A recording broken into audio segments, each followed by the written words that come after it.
He will come straight. Look, you lay home to him. Tell him his pranks have been too broad to bear with, and that your grace hath screened and stood between much heat and him. I'll silence me even here. Pray you be round with him. I'll warrant you fear me not. But sure I hear him coming.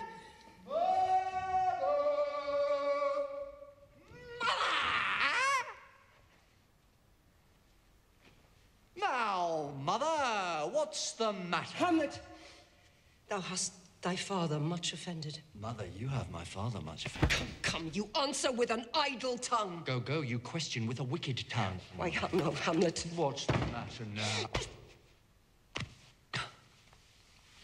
Have you forgot me? No, by the rood, not so.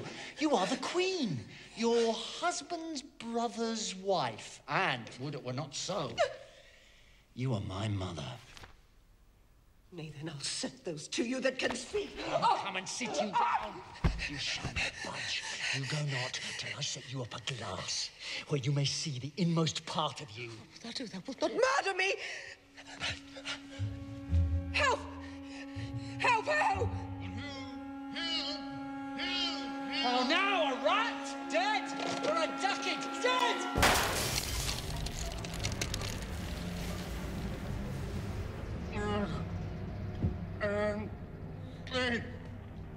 What has thou done? No, not.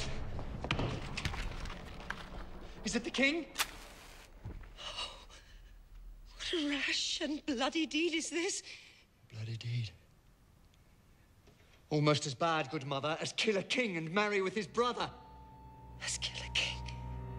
My lady, 'twas my word. Thou wretched, rash, intruding fool, farewell. Oh. I took thee for thy better. Take thy fortune. Leave wringing of your hands, peace, sit you down, and let me wring your heart. And so I shall, if it be made of penetrable stuff. What have I done that thou darest wag thy tongue in noise so rude against me? Such an act that blurs the grace and blush of modesty, calls virtue hypocrite, makes marriage vows as false as dice as oath. I mean, what act that roars so loud and thunders in the index? Look, here, upon this picture, and on this, the counterfeit presentment of two brothers. See what a grace was seated on this brow. Hyperion's curls. The front of Jove himself. An eye like Mars, to threaten and command.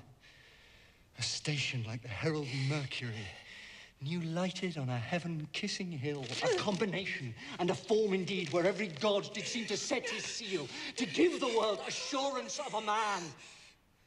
This was your husband.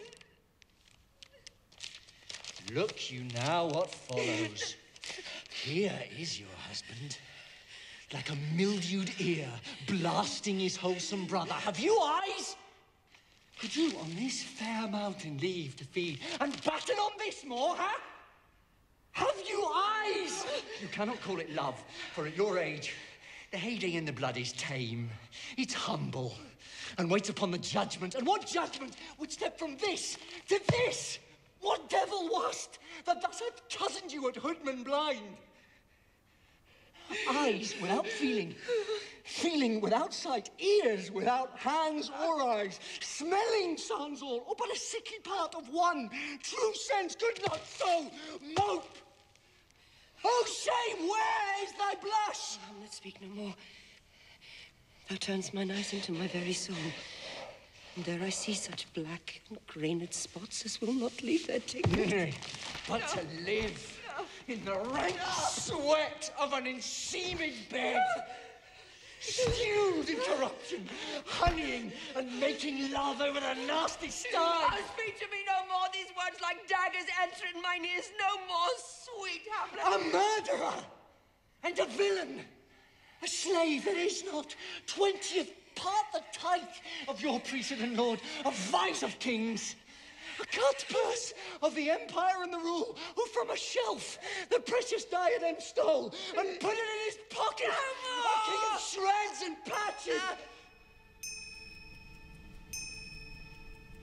Save me, and hover o'er me with your wings, you heavenly guard. Ah, what would your gracious be? Alas, he's mad. Do you not come your tardy son to chide, that lapsed in time and passion lets go by the important acting of your dread command? Oh, say. Do not forget, this visitation is but to whet thy almost blunted purpose. But look, amazement on thy mother sits. Oh, step between her and her fighting soul. Conceit in weakest bodies, strongest works. Speak to her, Hamlet. How is it with you, lady? Alack, how is it with you? That you do bend your eye on vacancy, and with the incorporeal air do hold discourse. Forth at your eyes your spirits wildly peep, O gentle son, upon the heat and flame of thy distemper sprinkle cool patience. Whereon do you look? On him, look you. How pale he glares. Oh, do not look upon me, lest with this piteous action you convert my stern effect.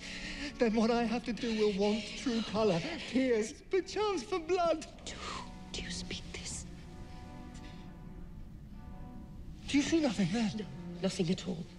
Yet all there is, I see. Oh, did you nothing hear? No, nothing but ourselves. Look you now, look how it steals away my father, in his habit as he lived. Look where he goes, even now, out at the portal. This is the very coinage of your brain. This bodiless creation, ecstasy, is very cunning in... Ecstasy? My pulse, as yours, doth temperately keep time and makes as healthful music. It is not madness that I have uttered. Bring me to the test. Either matter will reword, which madness would gamble from. Mother, for love of grace, lay not that flattering unction to your soul, that not your trespass but my madness speaks. It will but skin and film the ulcerous place, whilst rank corruption, mining all within, infects unseen. Confess yourself to heaven. Repent what's past, avoid what is to come, and do not spread the compost on the weeds to make them ranker. Hamlet, thou hast cleft my heart in twain. Oh, throw away the worser part of it. Live the purer with the other half.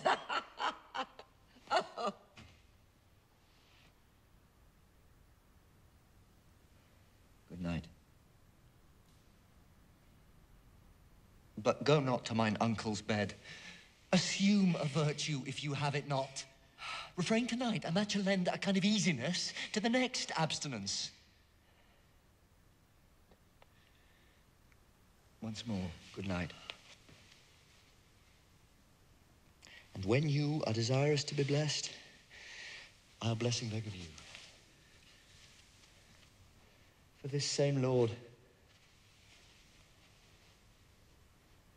I do repent. But heaven hath pleased it so, to punish me with this, and this with me, that I must be their scourge and minister. I will bestow him, and will answer well the death I gave him. So again, good night.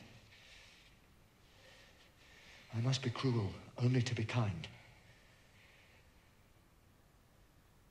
Thus bad begins, and worse remains behind. One more word, good lady. What shall I do? Not this, by no means, that I bid you do.